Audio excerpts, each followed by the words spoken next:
Imagine se você quiser crescendo, seus pais te contam histórias desta área incrível, bonita, pitoresca, serena, com uma brisa fresca do oceano em praias arenosas. Uma plantação de coqueiros fica à distância. Sua casa está em uma vila com outras residências, uma pequena igreja e uma escola próximas. A ilha está em uma lagoa no horizonte, com pequenas ilhas vizinhas à vista. E este é um lugar que nem você nem seus pais nunca viram. Apenas o vovô e a vovó o viram em sua juventude.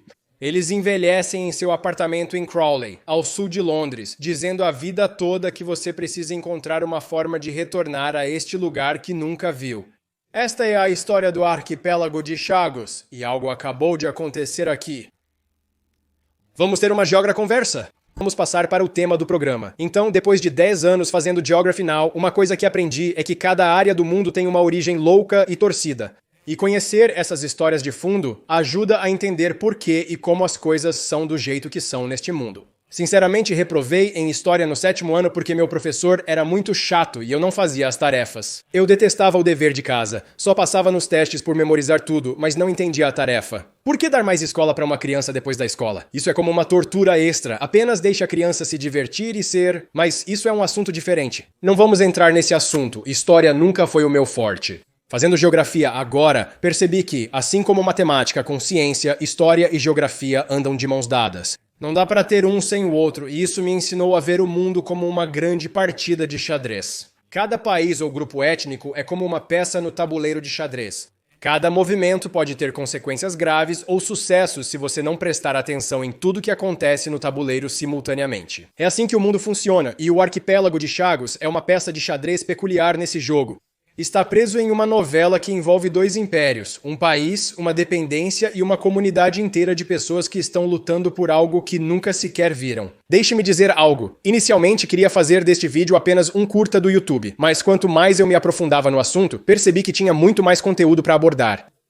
Eu precisava fazer um Geogra Talk. Como este incidente de transferência de soberania ocorreu recentemente, tive que usar vários artigos de notícias atuais para uma pesquisa adequada.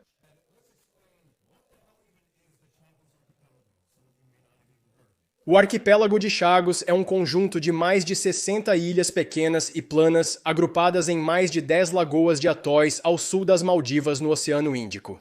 De 1960 a 2025, essas ilhas foram consideradas um território britânico, denominado Território Britânico do Oceano Índico. E de todas as ilhas dentro do território, apenas uma delas é habitada por uma equipe rotativa sazonal de pessoal militar na ilha de Diego Garcia, que abriga uma base militar conjunta dos Estados Unidos da América e do Reino Unido. E essa base militar é o ponto focal de todas as discussões sobre a área. Mas não é o começo. Primeiro precisamos explicar a história do arquipélago de Chagos. Eu sei, odeio história, mas é necessário.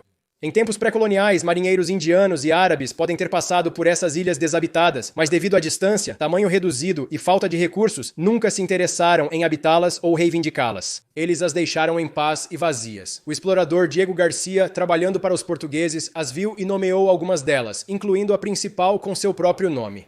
Mas eles ainda não se incomodaram em reivindicar ou habitá-las. Os franceses passaram por lá e decidiram reivindicá-las, já que ninguém o havia feito. Neste ponto, os franceses já tinham outra colônia, Maurício, que eles chamavam de Ile-de-France, que também estava desabitada quando descoberta, como o pássaro dodo. Esta é a ilha Maurício, lar do pássaro dodo, que foi extinto. Era um território ultramarino francês. Então, como os primeiros povos técnicos a reivindicar as ilhas, eles decidiram conectar o arquipélago de Chagos como uma dependência de Maurício. Durante este tempo, os franceses trouxeram pessoas que foram escravizadas, seja da África e depois servos contratados da Índia, o que agora é Pondicherry, para as Ilhas Chagos, junto com alguns administradores franceses. Eles criaram uma nova cultura e língua crioula francesa, se misturando e tendo filhos.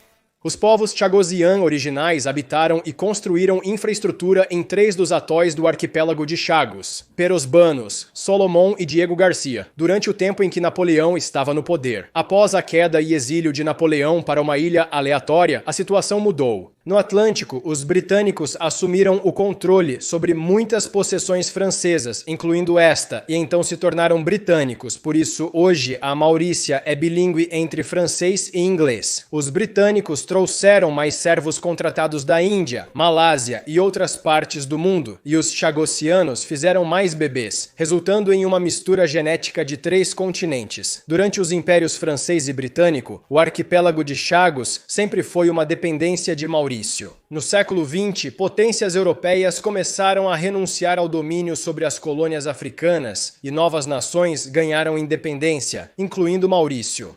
Quando a Maurícia ganhou independência, o Reino Unido decidiu negociar o desmembramento do arquipélago de Chagos da soberania mauriciana, transformando-o em um novo território chamado Território Britânico do Oceano Índico. Faz sentido, mas poderiam ter escolhido outro nome, não entendo o motivo. Durante a Guerra Fria, o Reino Unido decidiu construir uma base militar em Diego Garcia e alugá-la para os Estados Unidos da América por 50 anos, com possível extensão de 20 anos a partir de 1966. Se o contrato de locação tivesse sido cumprido integralmente, ele terminaria em 2036, e foi quando o Acordo da Casa de Lancaster, de 1965, entrou em jogo. Quando as Maurícias estavam ganhando independência, ambos os lados decidiram estabelecer seus termos para o que seguiria nesta independência. Alguns afirmam que as Maurícias estavam um pouco relutantes ao assinar devido à grande pressão sofrida. E não era um tratado formal ratificado pelo parlamento, mas apenas um acordo administrativo, um fator-chave que as Maurícias trazem nestes debates. Qual era o acordo? Segundo registros desclassificados do Reino Unido, as Maurícias receberam 3 milhões de libras em compensação, direitos de pesca, uso de plantações de copra, apoio à independência na Organização das Nações Unidas e a promessa verbal e escrita de que o arquipélago de Chagos seria devolvido quando não houvesse mais necessidade de defesa e o arrendamento dos Estados Unidos da América terminasse. Eles também deram garantias implícitas de apoio à segurança, mas não havia um tratado militar formal. Com a assinatura deste acordo, o arquipélago de Chagos passaria a ser considerado uma área militar restrita. Eretgat, agora isso significava que o Reino Unido teria que começar a despejar e reassentar pessoas que não eram militares nas ilhas, ou seja, os povos chagosianos que historicamente viviam lá há mais de 2 séculos e meio. Entre 1967 a 1973, aproximadamente 2.000 chagosianos foram reassentados principalmente no que hoje é Maurício, Seychelles e Reino Unido. Eles receberam fundos de reassentamento ex gratia para ajudá-los a se estabelecer nos novos locais atualmente. O povo chagosiano diz que esses fundos de reassentamento não foram apenas, você sabe, completamente inadequados, mas também foi completamente ilegal reassentá-los desde o início. E eles exigem retornar às ilhas que habitavam, e essa tem sido a situação do povo chagosiano por mais de 50 anos. Enquanto tudo isso acontecia com os chagosianos, as Maurícias argumentavam que o acordo da Casa de Lancaster não era legítimo e que o arquipélago de Chagos deveria ser devolvido a eles. Duas entidades historicamente ligadas, o povo chagosiano e as Maurícias, lutam por reivindicação de assentamento do arquipélago de Chagos, independentemente um do outro. Há 3 principais jogadores nessa equação, tornando o argumento realmente matizado, diferente do que ocorre na África continental. 2 ilhas que eram desabitadas e se tornaram habitadas durante o período colonial, trazendo diversos grupos étnicos de várias partes do mundo. E então se tornou algo completamente novo. É uma coisa fazer negociações e demandas quando se tem um grupo étnico com laços históricos antigos e profundos com um pedaço de terra. Mas o fator matizado estranho para este cenário é que, tecnicamente de ninguém, realmente indígena, todos foram trazidos apenas alguns séculos atrás. E agora? Você considera as primeiras pessoas que estavam lá, que eram os franceses, ou você considera o último grupo? Segundo aqueles que o administraram, não há uma regra fácil e definitiva para gerenciar esses tipos de cenários. É uma situação demograficamente complicada que todos os envolvidos neste debate devem considerar. Esses argumentos duraram cerca de 3 décadas e somente no ano 2000 algo aconteceu e tudo começou a mudar. O que aconteceu? A questão Chagosian foi levada ao Tribunal Superior do Reino Unido, que surpreendentemente decidiu ser ilegal o despejo do povo Chagosian. No entanto, pouco depois disso, as ordens do Conselho anularam a decisão de reassentar o povo Chagosian de volta no arquipélago de Chagos. No entanto, essa foi a primeira ação feita em cerca de 3 décadas que iniciou a conversa sobre os chagosianos. E quando isso aconteceu, Maurício interveio imediatamente, e foi quando tudo começou a acontecer. Vou passar rapidamente pelo cronograma de tudo que aconteceu e pressionar para que esse evento acontecesse. Até hoje, então cerca de 1 década depois de toda essa questão de decisão. O Reino Unido optou por converter o arquipélago de Chagos em uma área marinha protegida, ao menos oficialmente. A proteção ambiental parece positiva, mas alguns afirmam que foi uma estratégia para impedir o reassentamento dos chagosianos. Posteriormente, o Tribunal da Organização das Nações Unidas declarou que isso violou o direito internacional. Em 2013, a Assembleia Geral da Organização das Nações Unidas votou majoritariamente para apoiar a reivindicação de soberania de Maurício sobre Chagos. Em 2017, a Corte Internacional de Justiça se envolve. A Corte Internacional de Justiça emite uma opinião consultiva para o Reino Unido encerrar rapidamente sua administração sobre o arquipélago de Chagos. É como se eles sempre fizessem isso, como se aqui estivesse nossa opinião consultiva. No final, é como se estivesse tudo bem. Não é uma acusação ou decisão, apenas sua opinião. Agradeço, mas não concordo. Em 2021, a Assembleia Geral da Organização das Nações Unidas votou por um prazo de 6 meses para o Reino Unido possivelmente se retirar do Chagos, com apoio do Tribunal Internacional da Organização das Nações Unidas para o Direito do Mar, em agosto do mesmo ano. A União Postal Internacional proibiu selos do território britânico do Oceano Índico. Em 2021, as Maurícias alteraram o Código Penal na seção 76B, criminalizando qualquer pessoa que deturpasse a soberania do país, incluindo sobre o arquipélago de Chagos. Isso inclui a distribuição de coisas como moedas ou selos ou mapas oficiais e documentos que não reivindicavam os Chagos sob as Maurícias, finalmente.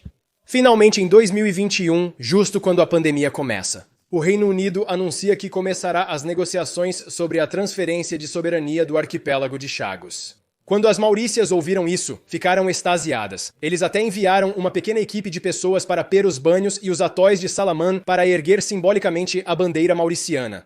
Em 2022, o secretário de Relações Exteriores britânico James Cleverly anunciou o início das negociações para prosseguir com este calvário. Em 2022, um relatório da British Broadcasting Corporation documentou o retorno de alguns povos chagosianos, escoltados pelo governo mauriciano, para ver as ilhas pela primeira vez. Este foi um momento revolucionário. Finalmente, em 22 de maio de 2025, o primeiro-ministro Keir Starmer assinou um acordo formal sobre a transferência de soberania do arquipélago de Chagos para as Maurícias. No entanto, veio com algumas ressalvas pesadas. Conforme as negociações de 2025, o acordo incluiu um novo arrendamento de 99 anos da base militar para o Reino Unido a partir das Maurícias. Agora, não seria um arrendamento do Reino Unido para os Estados Unidos da América, mas sim das Maurícias para o Reino Unido. Conforme os documentos, as Maurícias receberão um aluguel anual de 165 milhões pelos primeiros 3 anos, seguido de 120 milhões anuais pelos 10 anos seguintes. Depois disso, o pagamento anual de 120 milhões será ajustado para a inflação.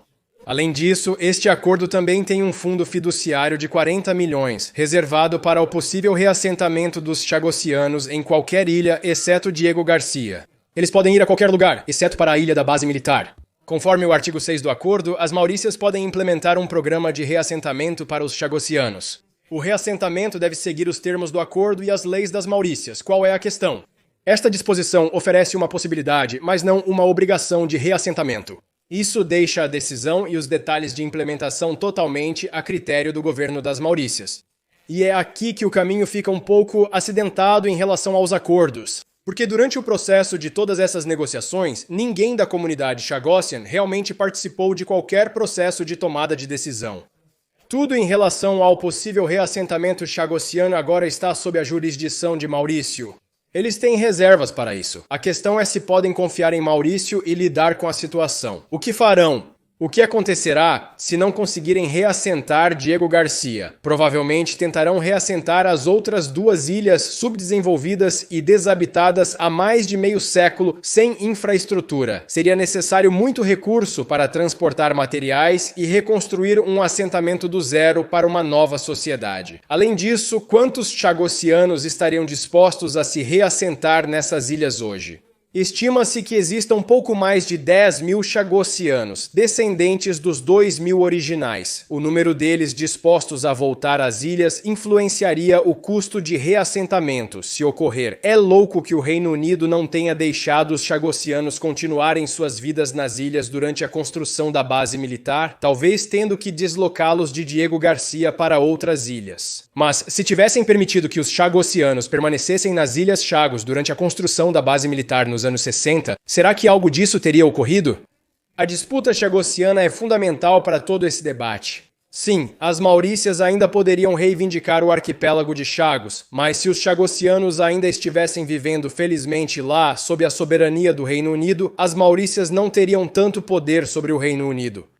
É meio que como a situação difícil ou a complacência de um pequeno grupo de pessoas pode ser facilmente usada como arma para a perda ou ganho de uma entidade maior. Não é louco como isso acontece neste mundo às vezes? Sim, talvez apenas algo para refletir. De qualquer forma, esse é o meu vídeo. Espero que vocês tenham aprendido algo sobre toda a situação com o arquipélago de Chagos. Sobre qual tópico você acha que eu deveria fazer um Geogra Talk na próxima vez? Comente abaixo. Leio os comentários na primeira hora, depois me entedio pela quantidade, mas gosto de ler os bons. Se você tem um bom comentário, provavelmente vou lê-lo e considerá-lo. É isso, até a próxima. Obrigado por assistir, fique legal e ligado. Compre uma camiseta do Geography Now em geographynow.com. Saúde!